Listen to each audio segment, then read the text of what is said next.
we always shy away from legality in terms of courts because you never know how the court is going to rule, and it can get hung up for years on end. The intention is for the operators. This is a bilateral issue, and it is a commercial arrangement. So I think it best behooves both of the operators who are involved in this to sit down and try and resolve the matter.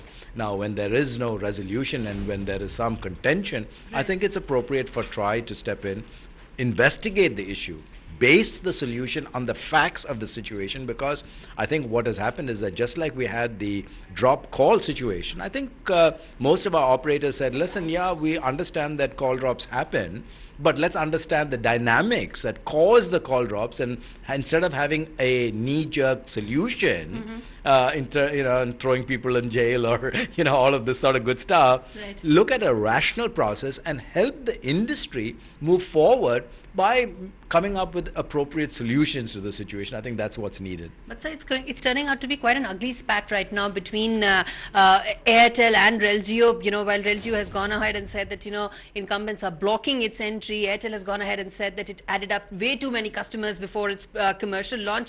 In your assessment, this war of words, do you think would even escalate further till the time TRAI steps in? So I think in a fiercely competitive market, this is not the first time that we've seen this type of rhetoric and this type of positioning. We saw it in the first time when Reliance Infocom came in. It happened when Tata came in and wanted interconnect. It came in when the 5 new operators came in. Interconnect was the issue, spectrum was an issue, words flying all over in terms of the position. So I don't think we should get too upset over the issue, except to say what's the real issue, where are the lacuna in terms of the regulatory or license situations. Let's focus on this, let's focus on root causes, and let's come out with a solution that is fair, that is equitable, and maintains the level playing field. Those are the criteria by which we really need to resolve this. So my last question to you is that TRAI has said all along that POI is a bilateral agreement issue. It will only step in on quality of service parameters, not in any other circumstance. In your assessment, what are the chances that this entire issue will actually be dealt with by TRAI? An amicable resolution is possible outside the domain of courts.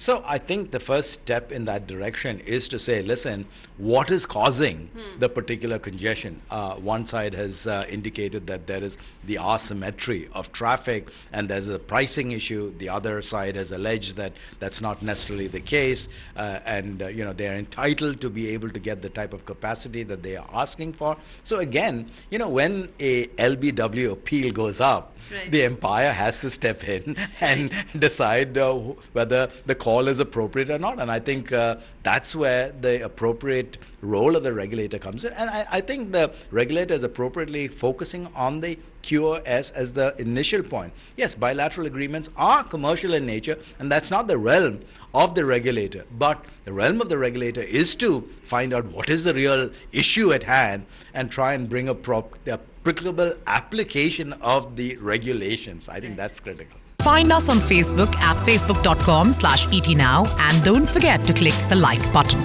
You can also follow us on Twitter at ETNowLive. To stay updated with all our programming, hit the subscribe button on our YouTube channel by logging on to youtube.com/user/ETNow.